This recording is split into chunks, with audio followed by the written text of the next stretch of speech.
Mesdames, Messieurs, bonjour et bienvenue dans le Trésor au Bénin, dans le sommaire. Enquête sur ce que vos enfants mangent à l'école. Vous vous posez sans doute assez de questions. Dans quelles conditions les mets sont servis à l'école? Quel est le suivi, l'ambiance de la récréation de vos enfants? Nous avons passé une demi-journée à l'école primaire publique Charles Guillot de Cotonou, aux côtés des écoliers. Reportage à suivre dans un instant. Et puis aux alentours de certains établissements scolaires, c'est le phénomène de baby-foot qui occupe les apprenants. Pendant des heures de cours, il s'adonne à ce jeu de distraction qui, vous allez le voir, n'est pas sans impact sur les résultats scolaires de ses élèves. Enfin, qu'est-ce qui est fait de nos déchets après la collecte par la Société de gestion des déchets et de salubrité dans nos ménages? La gestion des eaux au sud du Bénin a connu un certain nombre d'améliorations, dont la création des sites d'enfouissement. Sur le site de Ouessé, nous verrons l'ensemble des opérations qui sont menées pour le traitement des déchets. Mesdames, Messieurs, à nouveau bonjour. C'était le sommaire de ce 13h au Bénin. Il y a des questions que vous vous posez sans doute souvent. Que mangent vos enfants pendant la récréation une fois à l'école? Dans quelles conditions les mets qui leur sont servis à l'école sont-ils suivis? Dans quelle ambiance passe-t-il leur récréation? Préoccupations légitimes auxquelles la rédaction de Canal 3 Bénin s'est intéressée. Pour comprendre tout cela, une de nos équipes de reportage a passé une demi-journée à l'école primaire publique Charles de Guillot de Cotonou, aux côtés des écoliers. Dans cette école, le directeur Richard Runjo a mis tout un système en place pour permettre aux écoliers, petits comme grands, de pouvoir jouir de ce moment de pause après une demi-journée passée dans cette école. Voici ce que nous propose Idrissou Boukari et des Rompevi. Premier jour de la semaine à l'école primaire publique Charles Guillot de Cotonou. Sur la cour de l'école, silence radio. Bonjour, monsieur. Dans les classes, écoliers et enseignants sont en pleine activité. Elle active le feu. Son ami Ayaba. Pendant ce temps, on aperçoit des dames faire leur entrée dans l'école, bras chargés comme la tête aussi. C'est en réalité elles qui vendent à manger aux enfants ici pendant la récréation. En attendant d'accueillir leurs jeunes clients, elles ont le devoir de mettre les lieux au propre. Après le nettoyage du réfectoire, il faut disposer les mets cuisinés aux écoliers ce jour. Sur les tables, les repas sont diversifiés. Un peu plus, les enfants aiment surtout la salade et le sandwich avec les macaronis, les spaghettis en fait. Mais à propos, ils viennent payer bien, ça va. Il y a à partir de 50 francs que je les vends, 75 francs et 100 francs. Avant le coup d'envoi de la récréation, la responsable chargée de la nutrition au niveau de l'école fait un tour au réfectoire. Sa mission, vérifier la qualité des mets qui seront servis aux enfants dans quelques minutes. Elle observe, questionne et goûte les plats. À la fin, elle donne son feu vert. Si il y a par exemple un mets qui n'est pas adapté, qui n'est pas bon, là il n'y aura pas de vente de cette nourriture. C'est bien fait et les enfants peuvent manger. Donc si j'ai pu manger, les enfants peuvent aussi en manger. Il n'y a pas de défaut. Oui, on peut lancer la récréation. Et la récréation va commencer un peu avant l'heure, conformément à la stratégie mise en place par l'école. Quelques minutes avant 10h15, ce sont les écoliers du CI et du CP qui ouvrent le bal. Ils sont les plus petits et les plus fragiles. La stratégie vise à éviter les bousculades des plus petits et leur permettre eux aussi de profiter de ce moment. Maintenant, on peut sonner la cloche pour annoncer la récréation. C'est au tour des plus grands de prendre une pause pour se ressourcer. Chacun a sa préférence. Elle a donné moi la papier. Elle venait à l'école, elle dit moi, on parti manger la pâte. Le père est là, manger la c'est bon. Je mange pain parce que c'est doux. Je mange macaroni. C'est maman qui a préparé ça à la maison et j'ai amené ça à l'école. Pendant la récréation, j'ai mangé à tassi et œufs. J'ai acheté pour 50 francs et je suis rassasié. Dans le rang des écoliers, on découvre des visiteurs. Ils sont des anciens apprenants de cette école et désormais élèves au CGB Gamay. Mais aux heures de la récréation, ils préfèrent revenir au bercail pour manger. Difficile pour eux de se séparer des mets qu'ils ont consommés ici pendant 6 ans. Le mets de cette école est bon. Je mange beaucoup et on me donne l'argent pour manger dans cette école. Quand j'étais dans cette école, je mangeais du riz et du pain. Quand j'étais au CM2, j'étais habitué de manger ici. C'était doux et c'est bon. J'achète à Tassi avec du pain. La récréation se déroule sous la supervision du maître de la semaine.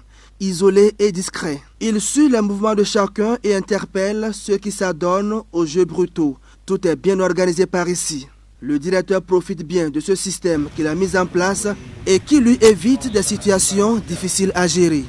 Nous estimons qu'en faisant cela, les plus petits ont déjà le temps de prendre les plats, de se servir ou du moins de manger et d'être à l'aise, de pouvoir peut-être déjà se laver les mains, boire de l'eau sans être bousculé par les plus grands.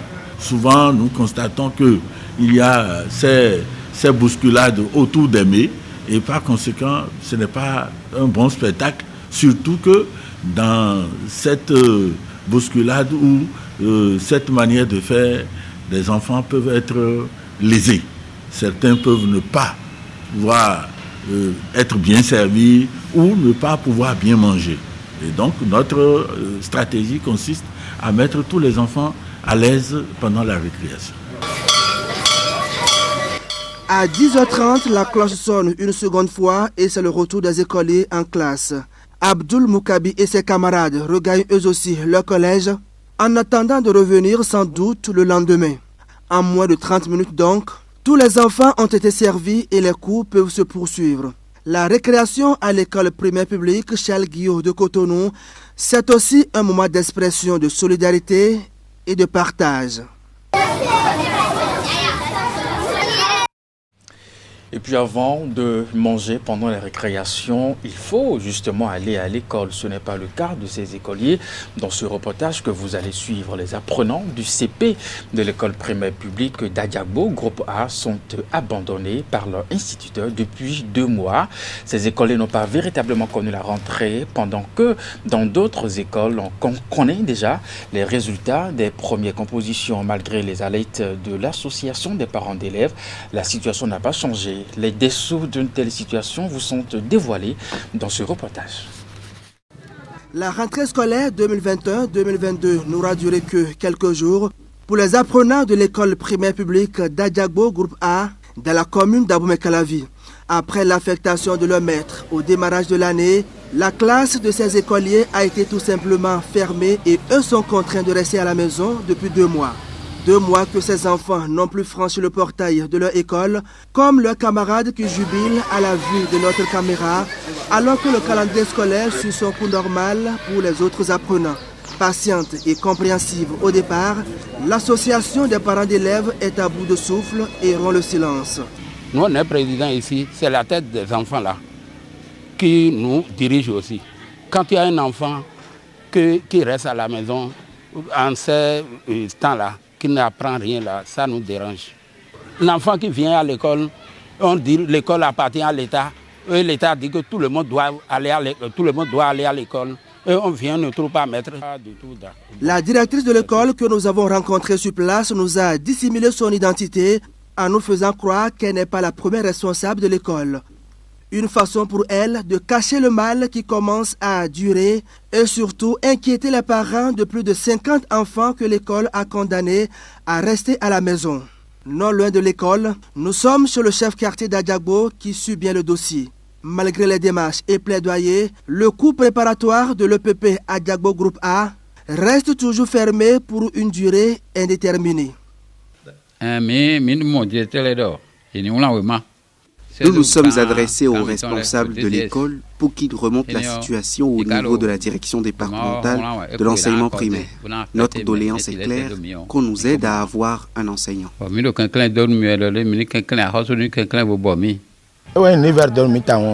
Nous fustigeons cette situation depuis qu'elle est survenue. On n'a pas manqué de démarches à l'endroit du chef d'arrondissement, du maire et même de la circonscription scolaire. Nous reconnaissons que cela leur tient à cœur aussi. Toutefois, les enfants sont toujours à la maison. Par le passé, l'association des parents d'élèves gérait ces genres de situations à sa manière. Mais aujourd'hui, le gouvernement réclame son rôle régalien et les résultats sont là avec leurs conséquences.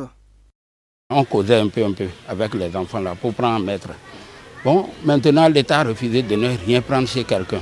Donc nous, on ne peut rien. Quand tu dis, bon, on va faire ça là pour que ça puisse marcher, non, les gens disent que l'État a déjà refusé. Donc si au moins tu trouves 3 personnes qui donnent 5 000 francs aujourd'hui, et l'autre mois, il ne va pas payer. Ils ont dit qu'il n'a pas l'argent. Et c'est comme ça qu'on a fait là. Et ça fait 2 ans maintenant. Bon, on n'a pas pu régler le maître là et il est parti. Oui, go à Djagoko, il centre d'aïe. Il va dire centre de Djagoko aussi. Vous avez des écoles privées. L'école était un centre de composition du certificat d'études primaires, mais pour défaut de salle de classe, elle a été délaissée au profit d'un établissement privé. Nous prions les autorités de nous aider à rétablir l'école publique comme centre. Brando, mon classe à Tango, 3e classe, Mimodion, elle a compté nous, elle a donc, centre des armées ou amigon, et le gars, il a eu quelqu'un qui a mis, pourquoi alors nous,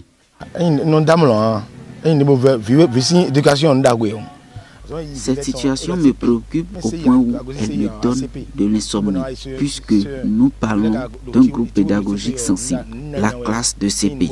Les écoliers fraîchement venus au CI ne sont pas encore assez préparés pour la vie. C'est une école qui ne mérite plus ça.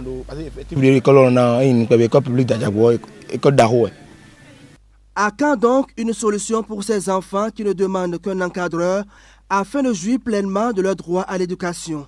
Tous à l'école, mais tous n'ont pas d'enseignants pour leur suivi en classe.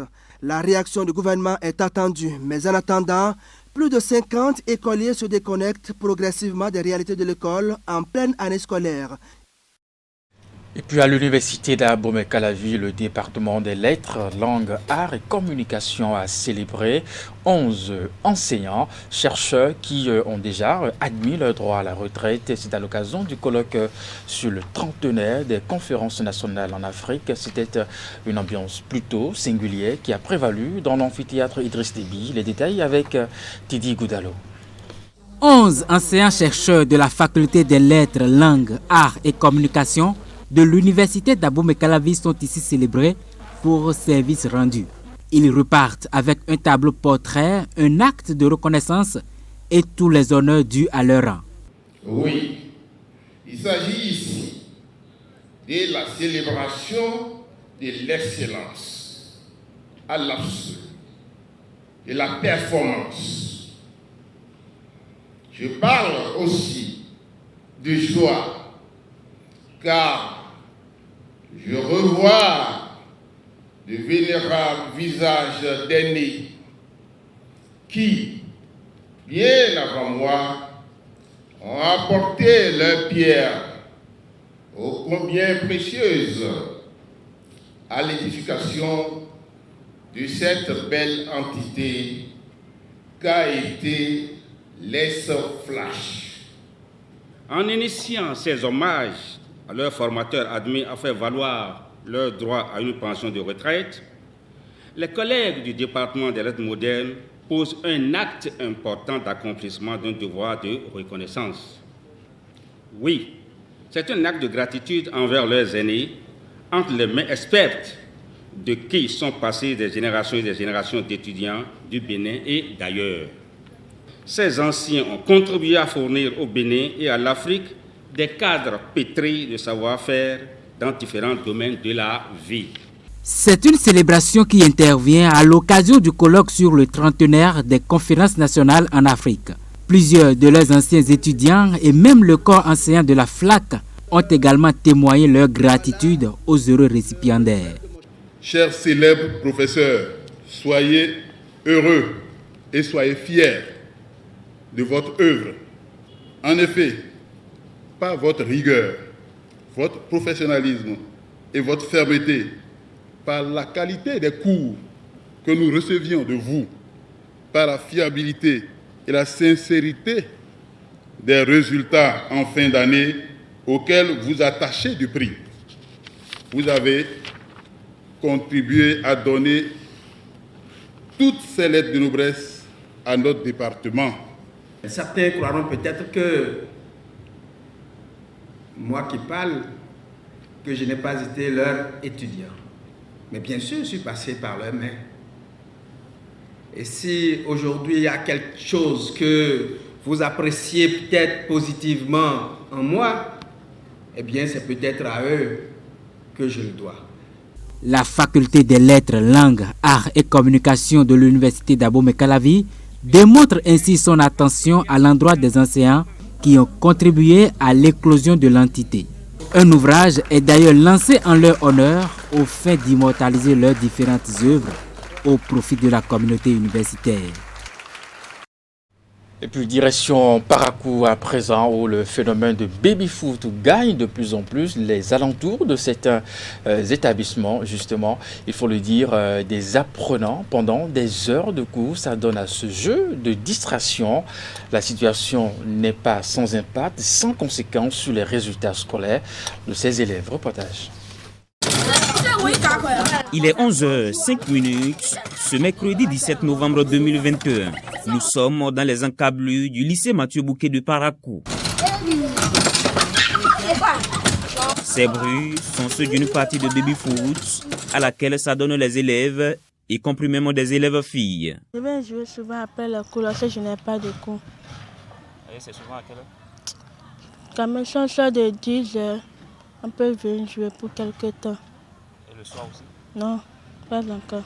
On joue ça parfois, si on n'a rien à faire, on peut venir jouer. C'est pour se distraire qu'on vient jouer. On nous intéresse de la maison.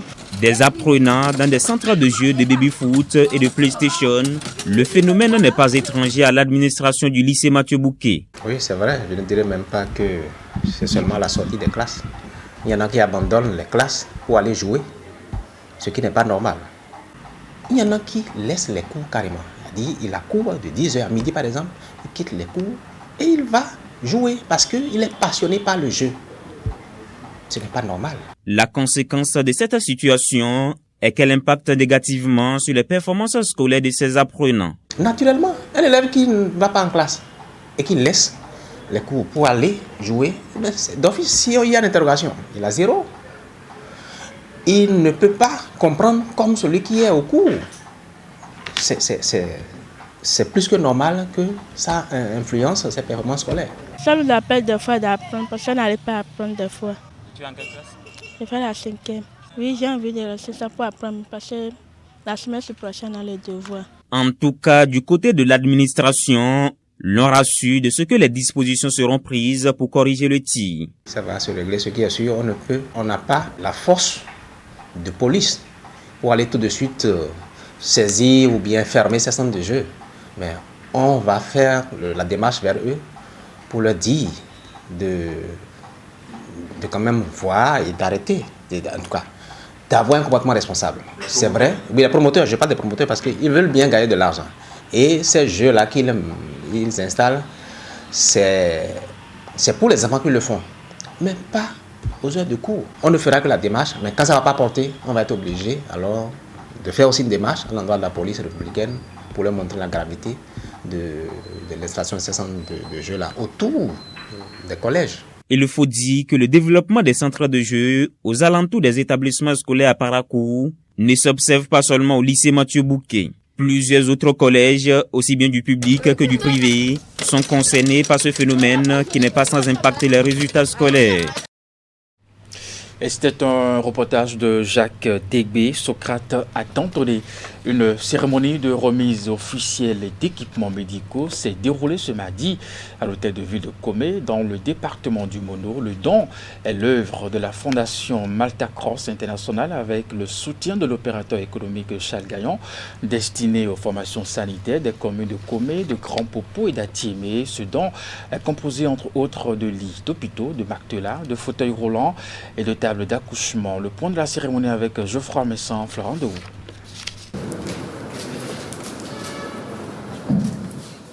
En sa qualité de représentant de la Fondation Malta Cross International, Florentin Tchaou, grand prieur du Bénin, de l'ordre souverain de Saint-Jean, de Jérusalem, chevalier de Malte, et Bernard Kofi Adan-Hopé, maire de la commune de Comé, paraphe puis s'échange des documents. Il formalise ainsi le don d'équipements médicaux de la Fondation Malta Cross International aux formations sanitaires de Comé.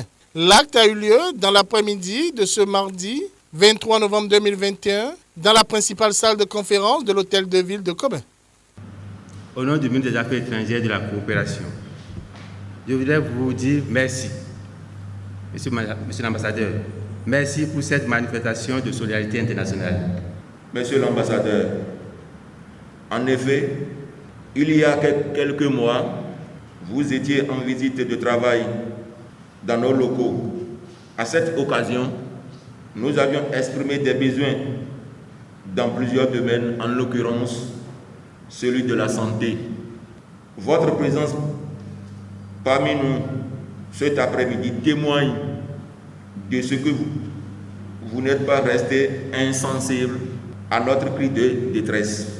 Le don de la Fondation Malta Cross International est composé de lits d'hôpitaux, de matelas, de fauteuils roulants, de béquilles, de tablettes, de tables d'accouchement et de pause perfusion. 3 communes au total en sont les bénéficiaires. Outre Comé, il y a Grand Popo et Atiémé. Le lot que voici et qui a été exposé dans la cour de l'hôtel de ville est destiné à l'arrondissement central de Comé. Les autres localités recevront dans les prochains jours leur lot. Notre ambition est de devenir le meilleur partenaire du Bénin en matière d'équipement des formations sanitaires. Vous comprenez avec moi, mesdames et messieurs, que cet objectif ne peut être atteint sans que nos actions n'impactent directement les populations dans les lieux les plus reculés du pays. C'est pourquoi, en marge de ce qui se fait déjà avec l'État central, la Fondation Malta Cross International a été instruite pour répondre également aux sollicitations, aussi bien des collectivités locales que d'autres organisations et associations qui œuvrent dans le secteur de la santé. L'initiative de ce geste humanitaire porte un nom, Charles Gaillon, opérateur économique natif de Comé. Il a joué une part importante dans la collecte, l'acheminement et le dispatching des équipements. Conscient que seul l'État ne peut tout faire et que le développement doit impliquer la participation de chaque citoyen, nous avons pris des mesures pour venir en aide aux centres de santé de nos communautés à la base. C'est le moment aussi pour nous de remercier les donateurs locaux, en l'occurrence l'honorable Gagnon, qui, de par sa générosité légendaire, a pu contribuer à part entière à la manutention, aux frais de manutention de transport pour le convoyage de ces équipements au niveau donc de notre département. Les formations sanitaires de la 17e circonscription électorale peuvent donc se frotter les mains. Cette aide vient contribuer significativement à l'amélioration de leur plateau technique, et ceci pour le bonheur des populations. Environnement présent dans ce trésor au Bénin depuis 2020. La gestion des ordures au sud du Bénin a connu un certain nombre d'améliorations. Le gouvernement a essayé d'organiser la collecte et le traitement des déchets à travers une structure, la Société de gestion des déchets de salubrité. Pour ce faire, des organisations non gouvernementales travaillent avec ces dernières pour la collecte. Elles sont chargées du transport de ces déchets sur les centres d'enfouissement comme celui de Wessé. Reportage.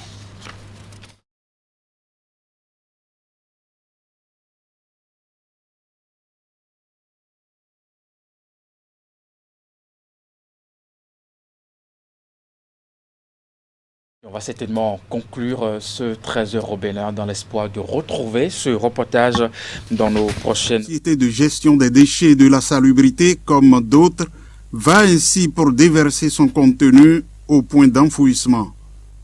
Tous les jours de la semaine, c'est à ce mouvement que sont soumis ces camions pour le besoin urgent de traitement des déchets ici sur le site de Wessé, commune de Ouida. La SGDS, conformément à sa mission, ne laisse pas les déchets traîner sur les sites de regroupement. Le dispositif que nous déployons aujourd'hui est un dispositif complet. Dès que les déchets quittent le ménage, ils passent plus 24 heures dans le quartier. Et puis après ça, parfois, on transite par le centre de transfert de Bégamin, qui est aussi un point de rupture comme les points de regroupement. Et on les convoie sur, effectivement, les deux centres d'enfouissement technique, celui de Wessé, qui est à 35 km de Cotonou, et celui de Tacon, qui est à une soixantaine de kilomètres de Cotonou, précisément dans la commune de Sakété. Ces déchets sont ceux collectés au niveau des ménages réunis au sein du Grand Okoué. Une mission qui assigne des tâches spécifiques de collecte, de regroupement et d'enfouissement à la société. En quelques mois d'opération, c'est un travail immense que la société a abattu. Par exemple, pour les 6 mois d'activité que nous avons fait l'année passée, nous avons enfoui environ 150 000 tonnes de déchets. Ça, c'est sur 6 mois, ce qui est relativement une performance quand on compare ce qui doit être produit et ramassé. Ce qui doit être produit et ramassé en termes d'estimation, environ, ça fait 380 000 tonnes. Et donc aujourd'hui, nous sommes au moins à environ 300 000 tonnes de déchets que nous avons convoyés sur ces deux centres d'enfouissement technique.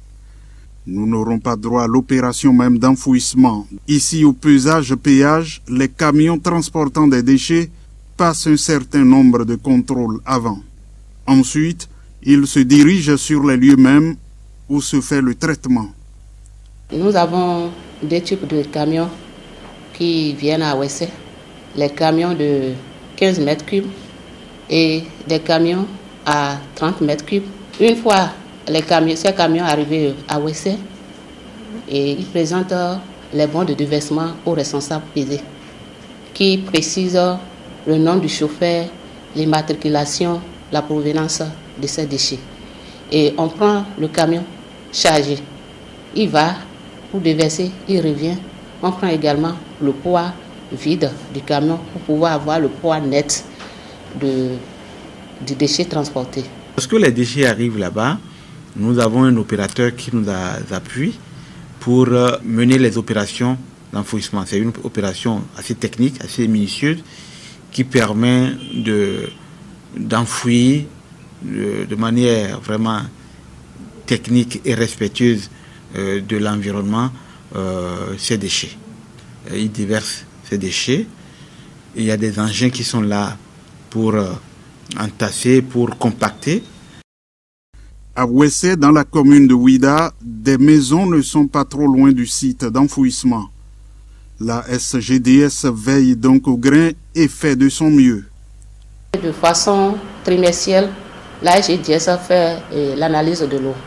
Ils viennent pour prélever de l'eau du lac pour pouvoir traiter, voir si il n'y a pas d'impact au niveau de ce cours d'eau. Également, on a des structures qui sont chargées du traitement des villages environnants à travers la pulvérisation.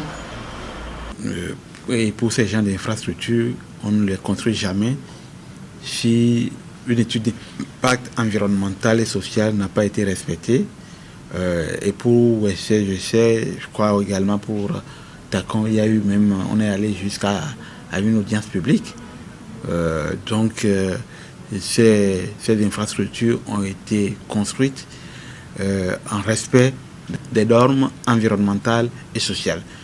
Dans leur grande majorité, les ménages ne font pas de tri des déchets à leur niveau.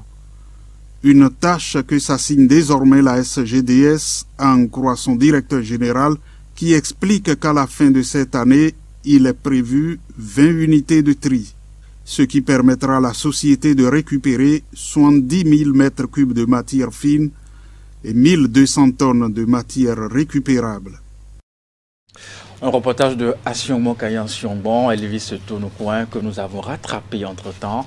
Toutes nos excuses pour ce désagrément. C'est la fin de ce 13h au Bénin. Merci de l'avoir suivi. Le programme se poursuit sur Canal 3 Bénin à 16h. Votre bulletin d'information, 19h30, la grande édition de la soirée. À très bientôt.